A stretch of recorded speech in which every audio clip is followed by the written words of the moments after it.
Welcome to the Widowed Mom Podcast, episode 324, Widows Unfiltered, an interview with Jennifer Schroeder. Welcome to the Widowed Mom Podcast, the only podcast that offers a proven process to help you work through your grief, to grow, evolve, and create a future you can truly look forward to. Here's your host, Master Certified Life Coach, grief expert, widow, and mom, Krista St-Germain. Hey there. Welcome to this episode. I am delighted to introduce you to Jennifer Schroeder today. I've already recorded the episode, and I usually go back and record the intro later. And one of the things that, after we hit stop, Jennifer and I stayed on and talked a little bit. And I just really want you all to know how important I think it is that you find community in grief. It's community in grief. It's so much more than that, though, right? It's also community in life. And I don't think I fully realized the value of community until so much later in life. Really, in the past, since I've become a coach, honestly. And I'm realizing it more and more and more. And my hope is that if you're a widow, that the community that resonates with you the most is mine, and that you'll come into my community. But even if it isn't, I really want you to consider and listen to Jennifer talk about the value of being in a community, the value of having your experience reflected back in the lives of other women, the value of seeing what's going on with them and learning from them, the value of hearing them articulate the experience that they're having in a way that makes it make more sense and makes it more useful to you in your life.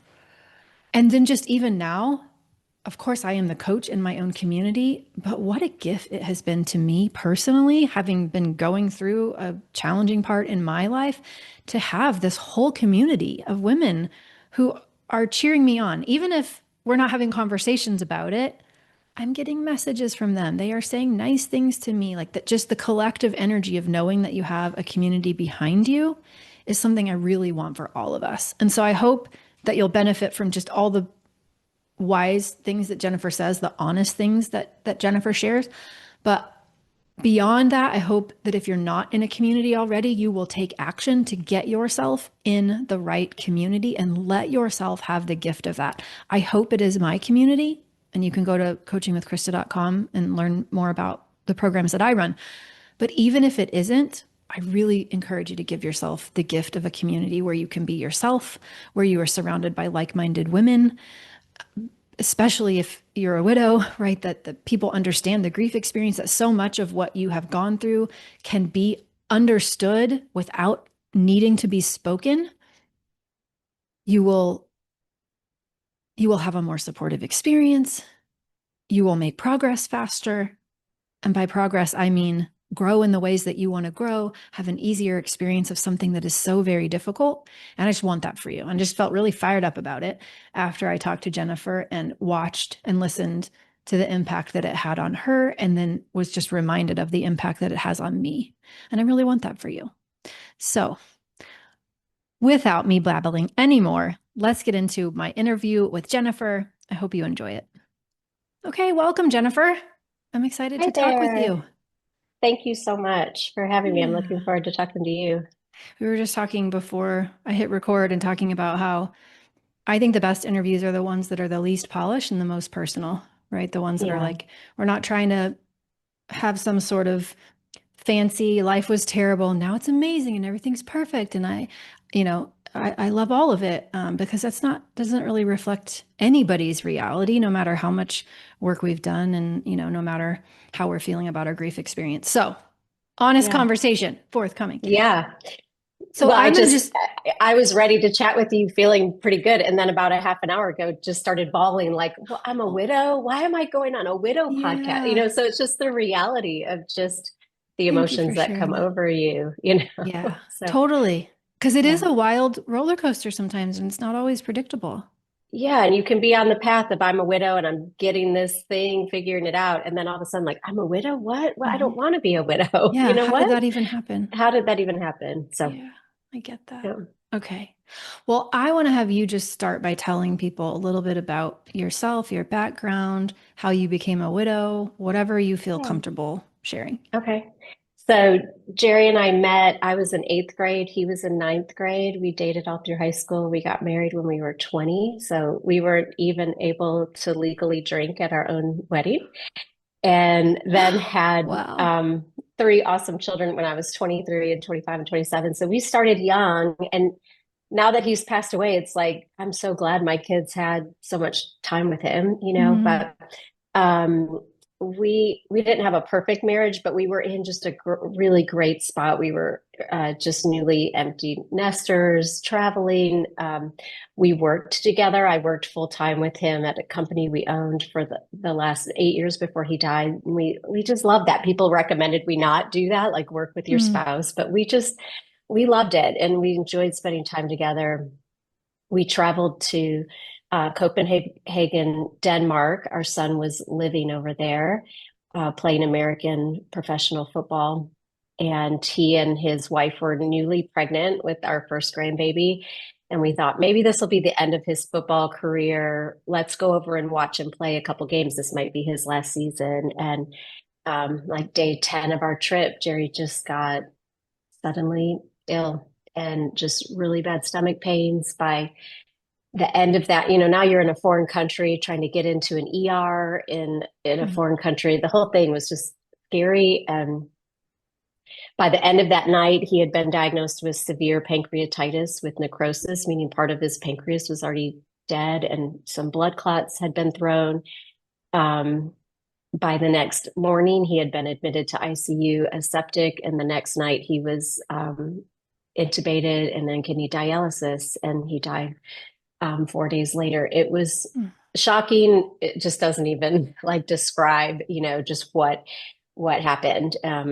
Our adult daughters, fortunately, were able to come over, get over before he died. And my mom was actually visiting over there with us because it was like, I mean, we laugh about it now. I mean, not laugh, but come to Copenhagen. It'll be fun. Well, It'll be it was fun, not they fun. said. It was not fun, but we were all together and we call it horrifically beautiful. Like we were able to be there and say goodbye to him. And um, so yeah, those early days of widowhood were you just trying to what just happened to my life like a nuclear bomb goes off, and coming home from a vacation with this person's suitcase, but not with them, like the whole thing was crazy. So um, those early days of grief were just very anxiety filled for me. I'm not typically an anxious person, but anxiety just like 10 out of 10,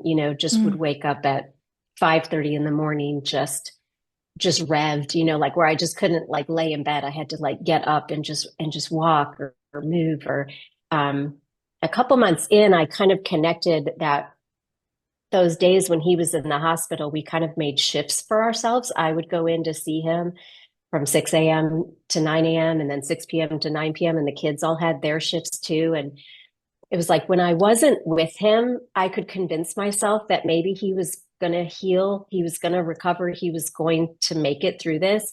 But every time I would go in and see him at my next time, I could just see him dying. I could see him deteriorating. Something worse had happened, since I had last been in there. And, that like the body keeps the score. I think like that 5:30 a.m., I would get ready to go in to see him at 6. And I would just start dreading and being so afraid, and for months I carried that in my body where I woke up at 5:30, like Mm. just in dread fear. And this is before I knew you, but I kind of just like would put my hand on my heart and say, he's okay. My faith tells me that he's good now. He's Hmm. loosed from the shackles of this earth, and I am going to be okay. I didn't always feel like I was going to be okay, but I knew like I was safe, and Hmm. within just a couple days that anxiety went way down. So um just that my body was remembering that 5:30 wake up call of, and just the dread and the fear and then ultimately what happened. And it was like, I don't know, my body just holding on to that Yeah. anxiety that just stayed for months, so Had you had any other major losses before Jerry died?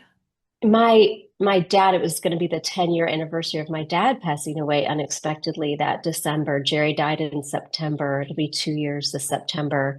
And when my mom was going to come to Copenhagen, I was going to talk to her about that. Like, do you want to do Mm. anything special for the 10-year anniversary of dad passing away unexpectedly? And then it just imploded. So losing my dad was a big grief, and I would say devastated. Not that you ever compare grief, but Yeah. I was that was nothing in comparison to what I felt when Jerry died. I was able to carry some of my techniques that I had learned or some coping Hmm. things, but just the enormity of it blowing up my own personal life. Just Yeah. I was not prepared for that. I had seen my mom, so I saw my mom as a widow. She got remarried. I saw her do widowhood well. I saw whatever that means, but I just Hmm. saw her laugh again and travel again and have joy again. Um, but for those first 5, 6, it wasn't really until I joined Mom Goes On. I just thought that's for other people who lose their husbands. That's not for me. Like Mm. I won't feel joy again. I'll just sit on the periphery of it, and other people will experience joy, and I can watch them and maybe I'll laugh at something funny every so often, but that won't be for me again, where I'll feel a deep sense of satisfaction or joy. Like I Yeah. really believe that. Yeah. And So so many people do. And you can kind of see why when you were with them married at 20. I mean, that's yeah, we knew each their other for whole 40 adult life. years. Yeah, Yeah. we grew up together, Yeah. so um yeah. So So what did help you in the early days? What didn't help you in the early days? I mean, I think, family and friend were a good support. For sure, my faith of just believing like God does have a good plan for me. I didn't see it in the moment, but knowing that, um, but So you I kind of really knew it. felt You knew that there was a plan for you. That's what you intellectually, believed, but you just couldn't see what the yes, plan I was. Yeah. couldn't see, and it was like, okay, my plan, I would joke with the kids, like, I'm going to live to be like 107 because I'm miserable, like I'm just going to live this terrible existence of a life because I'm just not, that, um, and my kids for sure, like thinking about, I needed to get up in the morning to just love up. My kids were adults, but I just didn't want to add any stress to what they had already experienced of Hmm. losing their dad. It's like, but I really would have been happy to go to sleep one night and just not wake up, the next Yeah. morning for sure. And so, um, yeah, I wish I would have had so many of the tools that you teach. It really wasn't until I joined MGO like 9 months later Hmm. or 8 months later, that I just really started learning how to take good care of myself. I mean, my sister was super helpful. My kids were great. Everybody was great. It just felt like survival mode, Hmm. and so many tears and so much pain. Yeah, for sure. Knowing that you have a bigger tool belt now, what do you imagine you would have used had you had it back then? Yeah, good question. I think I had a lot of fear around the pain that I was feeling. Mm. They say like grief is like an ocean or a wave. It doesn't make logical sense, but I really felt like a wave is going to take me out to sea and I'm going to drown. And I don't know what drowning in your grief looked like, but I feared that. Hmm. So when I would have those really hard days of just crying, your your teaching on like pain versus suffering, like that was so helpful to me, that I was just adding so much fear and judgment of myself and what Mm. ifs and what happens, to just experiencing the grief. It makes sense. I lost this Yeah. person that I deeply love. Of course I'm just going to feel sad and even devastated. And so I wish I would have had that earlier on, to just know, like, just allowing the feeling and Hmm. not heaping onto it the fear of Yeah. drowning in it. It just doesn't even make sense. But that's Yeah. how So I you kind felt. of I wish was you would just had a terrified. little more confidence around your ability to let a feeling pass through. 100%. Yeah. 100%. Yeah. Yeah. When I first joined Mom Goes On, it was April. So we owned a business. right from after he died, I'm like running this business, meeting with employees. But early on, I decided I need to sell this business. I don't have the passion to run it. We worked together, but he was the CEO. He was he had the passion for digital advertising. I did not. And so the sale of the business was going to go through on May 31st. And I then owed the new owner 5 weeks of meeting with him and talking about the history of the company and why Jerry did this and why we did that. And I knew I would be sitting at my husband's desk across from this new owner for weeks. That felt so big and so heavy to me. It was my first birthday without Jerry, and it was going to be my birthday where I outlived him. He didn't quite make it to his 53rd birthday. I was turning 53. Would have been our first anniversary that June of 33 years without, it was the first Father's Day. So my daughter-in-law was 6 months pregnant when Jerry died. And we had this new beautiful baby, but for my son to be a father for the first year without his dad, it just all felt. So I was sharing that. This is why I joined MGO. You asked why, and you said, this is like one of the first times that you broke my brain. And I say that like with all love and respect. Like it's a beautiful thing for me when it's like a record. Like, wait, what did Krista just say? And you said something like, the reason why these big days are hard for us is because we're not good at just feeling our feelings. Maybe you would have said it differently, but that's what I took away from what. And you said, by June, you're going to be good at feeling your feelings. And I was like, oh, wow, that's hopeful. Like I felt like for the first time, these huge milestones of just devastation and my heartbreaking, I felt like, okay, I'm going to gain a tool to be able to make it through these days. Like that was so exciting to me. And you were right. Like I did start learning how to, the first time I felt sadness, I just sat in sadness. And I think before that I had like run away from it, or I had been terrified of it. I for sure felt sadness. I cried buckets of tears, but there was just something in me pulling away from it, resisting it. And the first time I was like, I'm just going to sit in this and name it and open up to it and witness it. And it was like, it did pass. And at the end of it, I felt like super close to Jerry. Like he felt like right there with me, which was, I had no idea that that's how I would experience it, And so, and that was just the first of learning. Like, so then I almost not looked forward to those seasons of really feeling sad, but I just knew like, oh, at the end, maybe I'm going to feel really, really close to him. And I just wasn't afraid of it anymore. It was just like, let it come. Let me just sit in it, and let it pass through me. And it's incredible what it seems so simple, but that was just a game changer for me, a huge game changer. I'm so glad. Yeah. And I hear it over and over and over. People very much, we worry it will pull us under, it will take us down. We won't be able to come out of it. It'll be too much. It'll overwhelm us.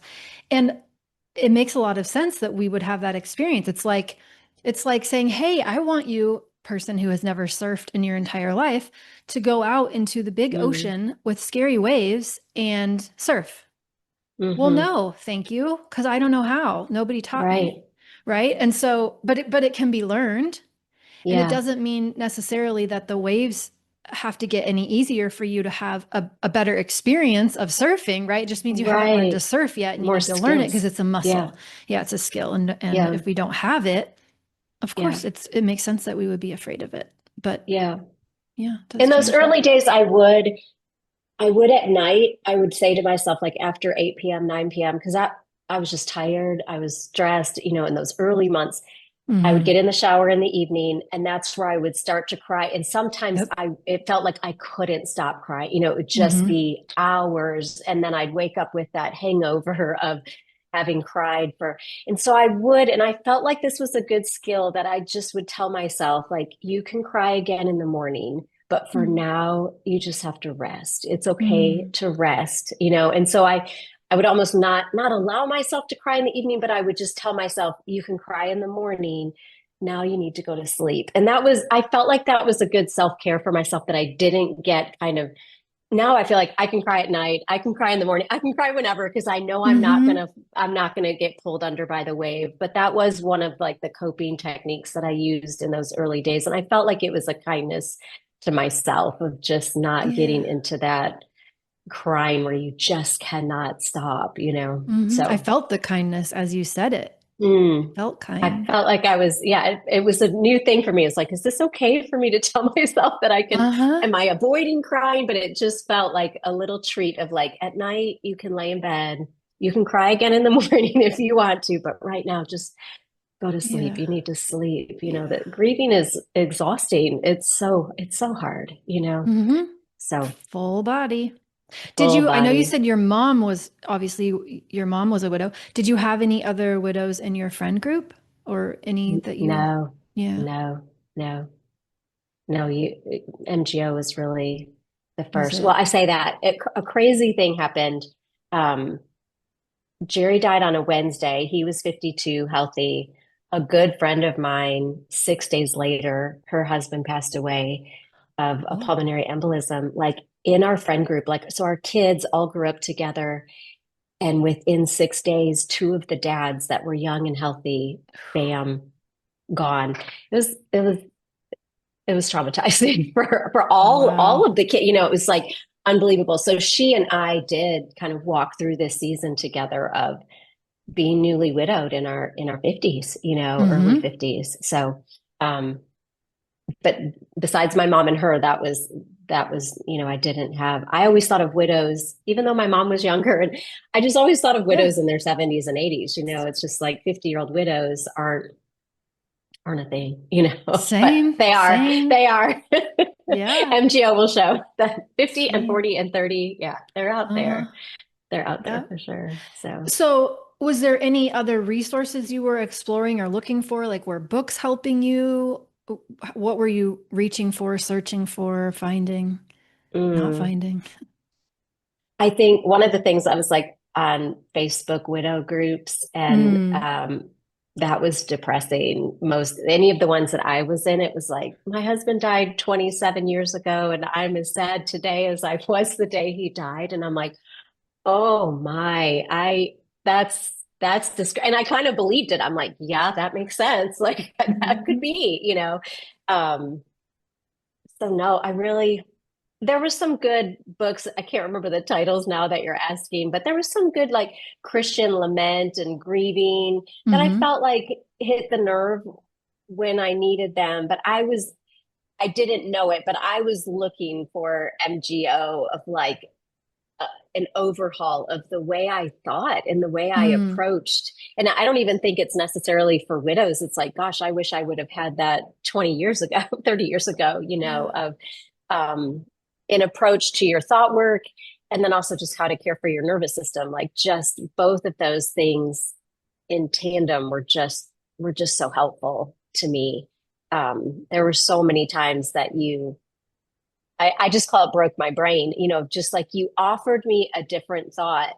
And it's like, oh, that's an option for me. I didn't know. I just had always been thinking, you know, one of the ones when we were doing first early work was like, I had said, Jerry's gone. And you said, well, that really can't be the circumstance line because it's not completely factual. Some people feel like their loved ones are really close to them. And I felt like he was a million miles away. It's like, oh, that's optional. Like I can have a different Mm. way that I'm, you know, so just thinking of thoughts as options and that I get to pick them up and evaluate like, is this serving me well or is this not serving me? Is this Mhm. moving me towards what I want or away from what I want? Like all of that was incredibly helpful to Amazing. me. Did you set out to look for a coaching program or did you start listening to the podcast? How did I we cross didn't paths?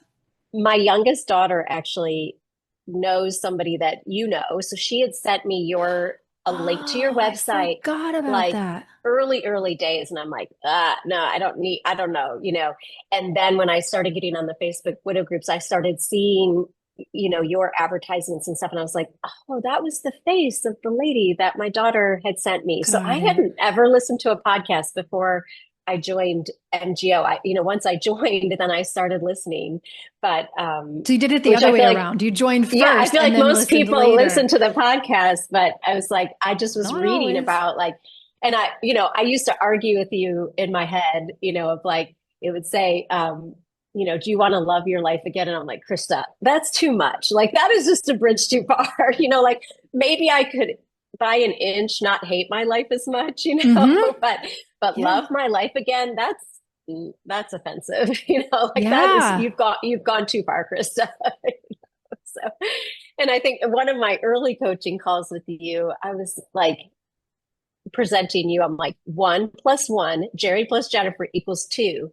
2 minus 1 is just 1. Like, Krista, it's math, like Mm. my life is less than it was. Like, you can't tell me that, I'm like arguing with you and you're just like, well, it seems to me that you think you can't carry that void and move forward. Like you have a rule that you can't have this void in your life that used to be Jerry and still move forward. And I was like, oh, I definitely have that rule. That's for sure a rule that I've made for myself. So, um, anyways, It's fun to hear that reflected back from your is that perspective. what you would say? Or I feel like maybe that's not quite Who you said, knows? but I mean, half the stuff that comes out of my mouth, sometimes I don't even remember what I say or how I would say it. So, but yeah, I mean, that's the sentiment of it. It's just, it's fun to hear it come back from someone else that benefited and to like to hear their way of seeing it. I just, yeah, I mean, I think the things that you put out there in the coaching group, that's been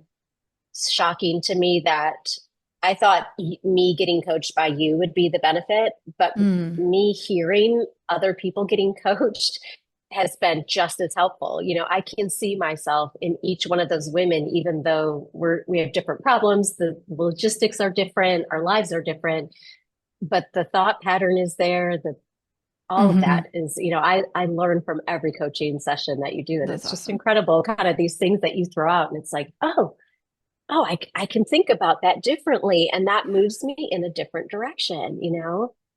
Yeah, So, sometimes I think it's easier in a group coaching container to hear the takeaways and to benefit because your brain isn't resisting any of the coaching. hmm, It's not quite glitching, right? You just have you're not in any sort of defensive posture at all. You can just kind of see somebody else's brain and somebody else's, whatever's yeah, happening in them. And it's in it's so some ways more beautiful. powerful. Yeah. Easier Yeah, to receive almost.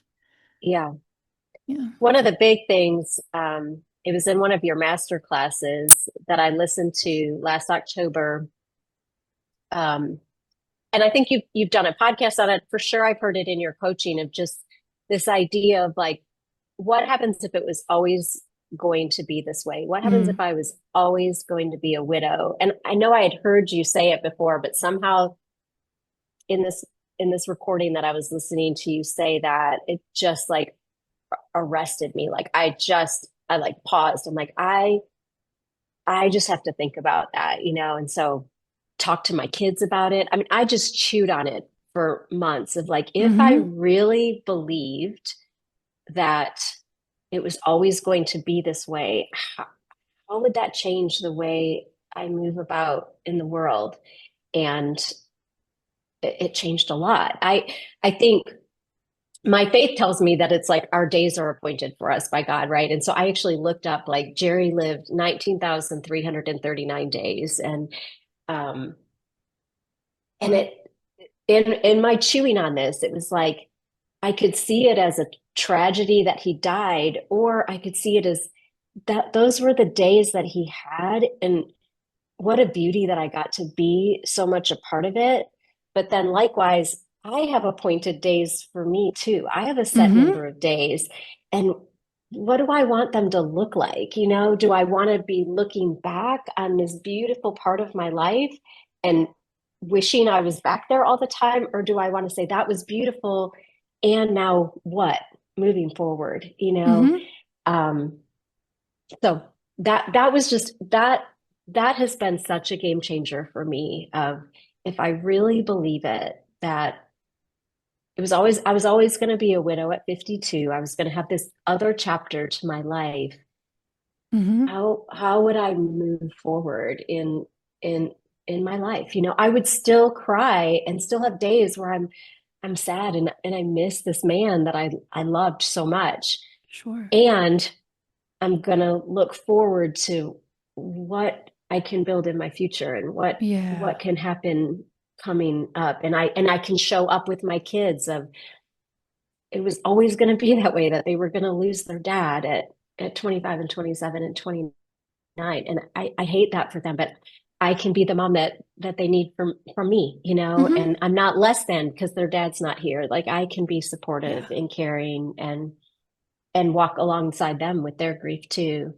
Yeah. Um, I don't think we realize how much energy we spend in resistance too, telling ourselves, for such an extended amount of time that it shouldn't happen and it shouldn't be this way and it wasn't supposed to yeah. be this way, and I how would what play an the game energy of drain what that is. happens if it would have been me instead of Jerry. Like the kids would have been better off if their dad was Mm, still here, not just all yep. all that so much energy draining. Yeah. And I think just so somehow just chewing on that, it was always going to be that way.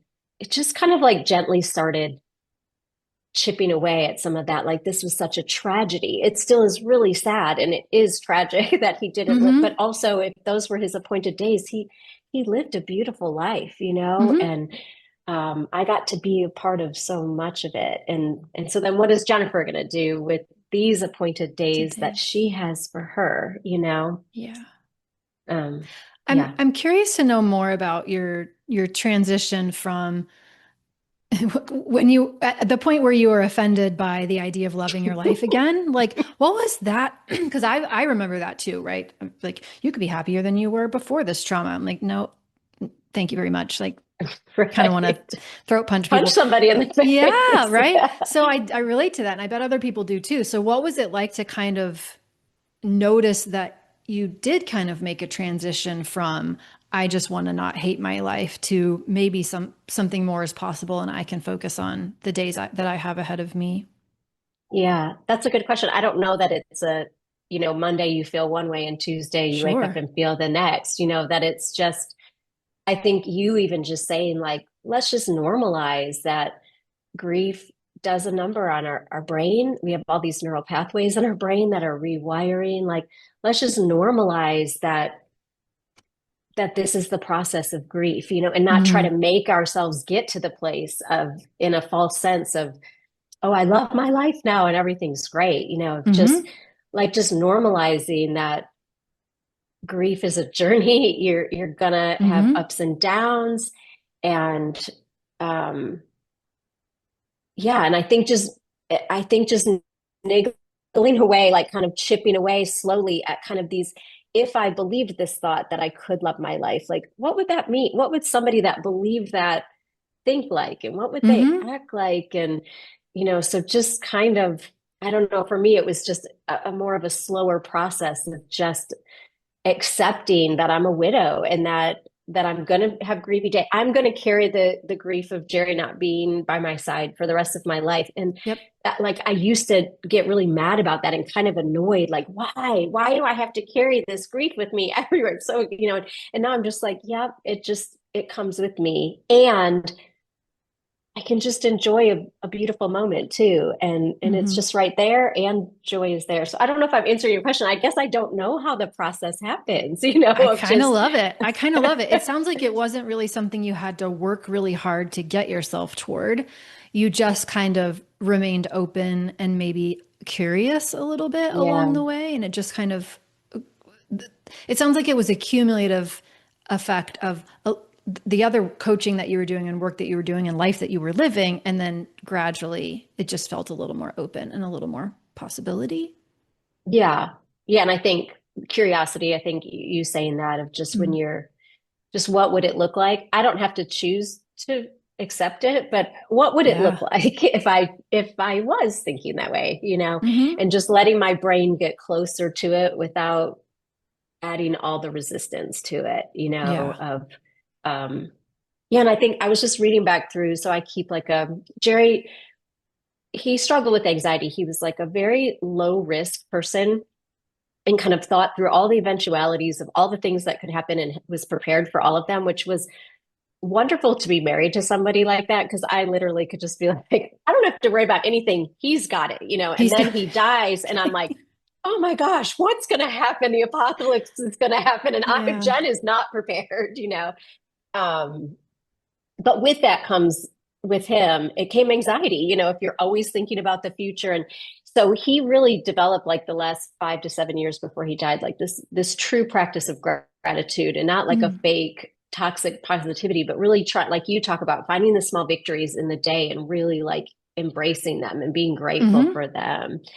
And so after he died, he had kept that in a day one. It's called the day one app, and he had put them in there. And it's been Yeah, I such know a that app. gift for us. You do? That's so great Um, that you have access to that his app of all of his yeah. gratitude practice. Wow, that's Yes. And cool. so you actually can print them out. So I've printed out some of the years for him. And it's such a gift, right? Like he would be grateful for me and each one of the kids and on days. And it's such a gift to look back on that. So I was like, okay, I want to start doing that. So I really did start after he died. And it had just served me up just yesterday. Do you want to relive your memory from last year? And sometimes I'm like, oh, no, I'm good. Like, who wants that?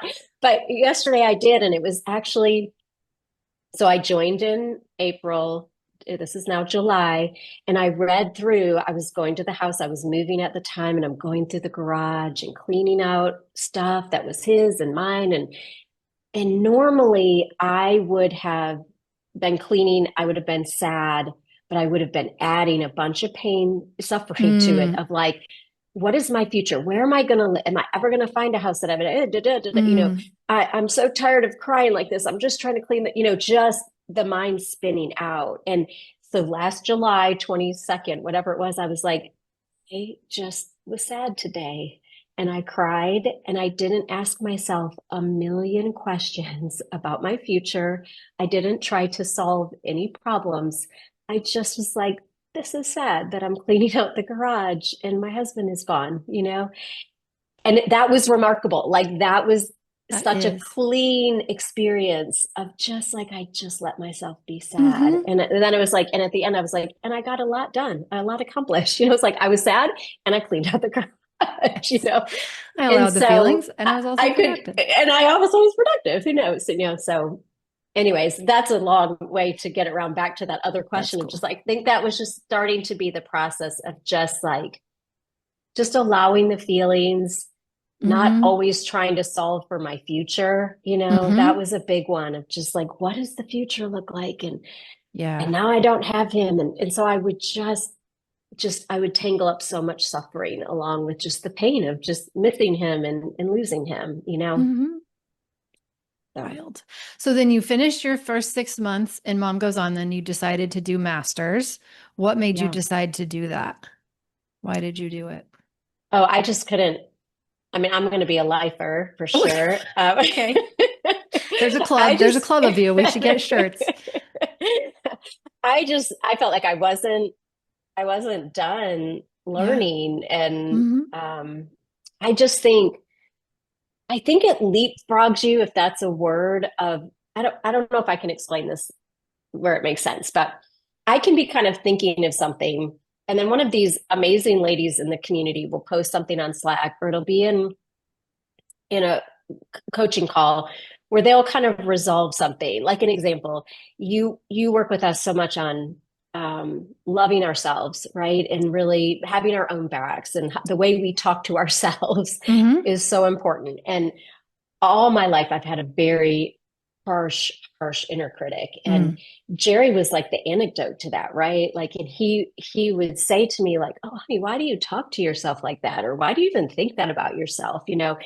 And instinctively, when he died, I knew, like, I'm going to have to talk to myself nicer if I'm going to survive this. Like, I don't have the person beside me Mm. saying nice things to me. Like, I'm going to have to Hmm. say the nice things about myself. I didn't know what that meant or what that looked like, but I knew I was going to have to take my inner critic away. She was going to have to get a different voice for me. Uh-huh. So Mom Goes On was huge in that. And I'd been kind of thinking like, oh, now that I'm nicer to myself, I find it so much easier to be nicer to other people too. So one of the awesome ladies in our group kind of posted that as a victory or something of like learning to be kinder to myself. And it actually is easier to be kinder to other people. It was like I kind of had that in the back of my head, but her just vocalizing it, Mm-hmm. it's just like now it's like, oh, yep, that's exactly what's happening with me. And it's like a solid, like a growth point, and I can name it Yeah. and I see it. Does that make That sense? And totally makes so sense. um, another one, just a couple weeks ago, one of the awesome ladies on our group put something like she showed up for a granddaughter's recital or somebody's recital. And so often, I think for me as a widow, and I think what she was saying is like we show up where we're the grandparent or the parent, and I feel like my kids are missing their dad. It used to be mom and dad coming to this, or Mm-hmm. both the grandparents coming to it.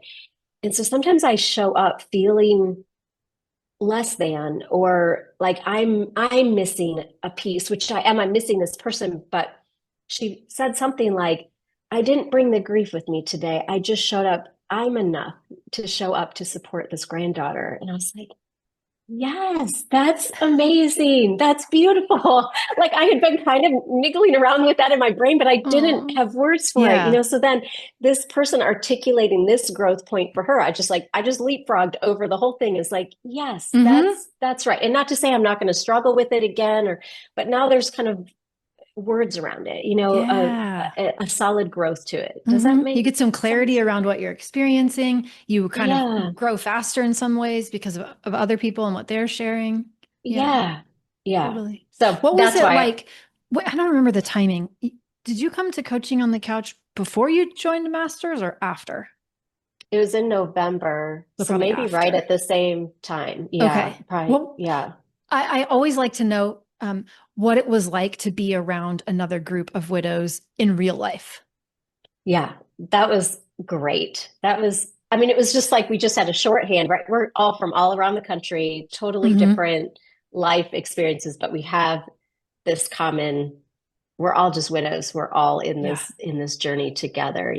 That was amazing. We had we cried, we laughed, Yeah. just immediate connection. And I feel that even even not getting together in person, although that Hmm. was wonderful, but it's just like it's quite the community of amazing, beautiful women, I'm so strong, glad that's smart. been your experience. Yeah. It's incredible. And like your guys, the support that I know you don't like for people to give commercials about mom goes on, but you guys are incredible. It's like your whole team is it's just so well run. You guys are so caring. Like it's not like the Krista people see. I know there's another side to you that you know yourself intimately, but the care that you put into the podcast and like that just permeates through everything that you do in the program. It's really like I just thank you so much. And I know you like to credit it back to us if we did the work, but you laid such a beautiful plate for us Thank to you. appetize and snack from and learn from. So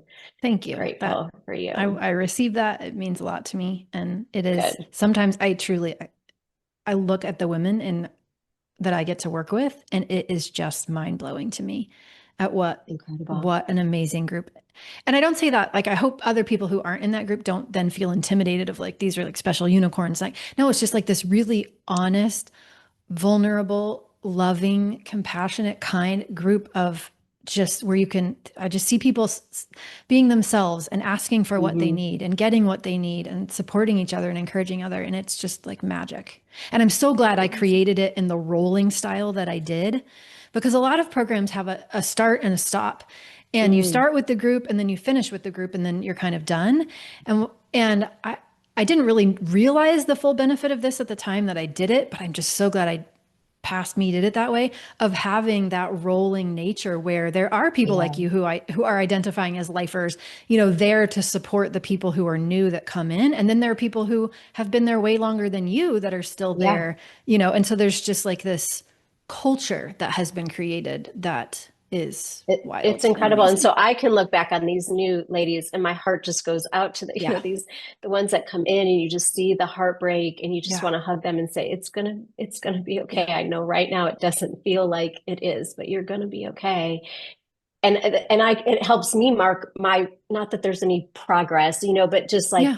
okay, I am I'm not in acute grief anymore. And we have made Hmm. it through those days. And now I'm in a new season and we'll Yeah. continue It's to, never done, but there's definitely progress, right? It's never right, like, for oh, over sure. it. I've moved on. No, that's not Right, a thing, but for right. sure, progress and progress and progress. Yeah. Growth, for sure. Yeah. For sure. Yeah.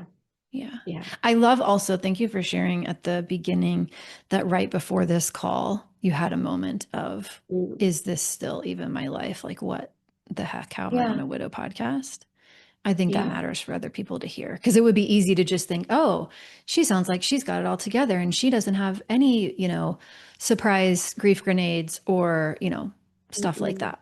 Yeah. If that's in any way what I've communicated, that is just not the truth. It just, yeah, I just think I will carry it with me for the rest of my life. Mm-hmm. Now I just accept that. And it almost feels like an honor. Like he was an incredible man. We had a great marriage. Like, why would I not want to carry that with me, Mm-hmm. my whole life, but there's still just times where like today I'm like, I'm going on a widow's podcast. What? Like that just Yeah. doesn't make any sense. And Mm-hmm. so but I've been kind of thinking through what do I want to talk to Krista about? And oh, here's all and marking like my progress and my growth, and feeling like so grateful for all of that. And Yeah. then the grief bomb of just I don't want to be a widow. What? Uh-huh. Here I What am am. I doing on a widow podcast? That's Yeah. crazy. So Yeah. yeah. It flashing back to going on my mentor's podcast, the coach that I learned from, I had Mm-hmm. started listening to her before Hugo died, like a long time Mm, ago. And then it just kind of so happened that when I got to a place in therapy where it was just not feeling like it was doing all that much for me, that she launched a program that I mm, then joined. It wasn't grief related. It was just like wow. general life coaching, but that's where I started like really learning a lot of what I now teach, right? And then full circle moment of then becoming a coach, quitting my job, learning about grief and starting to help people with it, and then going on her podcast as a guest. What a wild ride, I right? Of can like way imagine. before Hugo even died, listening to her podcast and then That's going through all that whole thing and then coming back on the podcast, just like, how did I get here? Like, who would have ever thought this was not on my 10-year plan And that the seeds were planted for you to be a coach for grief and widow before you were even a before I widow. was even a And widow? just, yeah, Yeah. that's Although I will incredible. say early on, I was like, I like the stuff she's saying, but this whole life coach stuff is weird. I was very skeptical. I was like, I think it's snake And oil. then so it happens in life all the time, right? Yeah. Like if you're critical about something, you're like, oh, and now here I Well, and am I'm a doing it. Midwesterner, I just maybe a little bit late to catch up on the things that are trendy, a little skeptical of that. So Yeah. anyway, yeah. And here you So are. Yeah. here I am right now. I can't imagine doing anything else. What is it that you wished I would have asked you that I didn't, or anything that you really wanted people to hear that we didn't cover? I feel like we covered Yeah. so much. Yeah.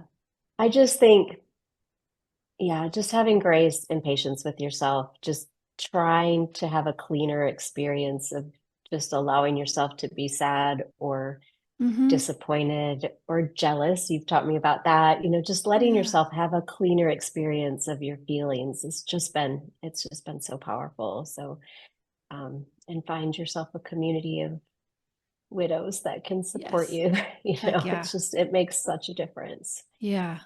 So, if anybody's interested in learning more, there is a podcast episode on pain versus suffering. So, people can go and listen to that. Maybe that would help them. And I always want to say too, my community may not be the community that somebody joins. That's okay. But gosh, don't give up on finding the community that is right for Hmm. you if it's not mine. You know, Hmm. had I known what I know now after Hugo died, I would have definitely gotten myself in a community. And Sure. man, I was resistant to that. Very much an introvert, did not really want to be in community, Yeah. did not want to share things. Okay to talk to a therapist one on one, but not so much community. And to see how people, and you use the term leapfrog, really do benefit in such powerful ways individually because of the collective. Uh, find yourself a community, even if it's not mine. Just Of they're people out that are there. growing and wanting to move forward. I think that's Yes, because the there right can, community. yeah, because there can Yeah. be communities of like, we're just going to sit in Yeah. how sad it is to be a widow. And it is And play sad. the And widow card. we Yeah. sit in that too, you know, for sure. Yeah. We feel all those feelings, but that women who are like, what's next for me? Yeah. What does life mean for me afterwards? You Yeah. know? Some forward focus. Yeah. Yeah. Growth. Thank you so much for coming onto the podcast and being willing to share your Thank story you. with people. Yeah, Thank you I for really having me. appreciate Thanks it. for all you do for all of us. Appreciate it. Best job in the world. All right. We'll talk soon. Thank you. Thanks, Okay. Jennifer. If you like what you've been hearing on this podcast and want to create a future you can truly get excited about even after the loss of your spouse, I invite you to join my Mom Goes On coaching program. It's small group coaching just for widowed moms like you, where I'll help you figure out what's holding you back and give you the tools and support you need so you can move forward with confidence. Please don't settle for a new normal that's less than what you deserve. Go to coachingwithkrista.com and click Work With Me for details and next steps. I can't wait to meet you.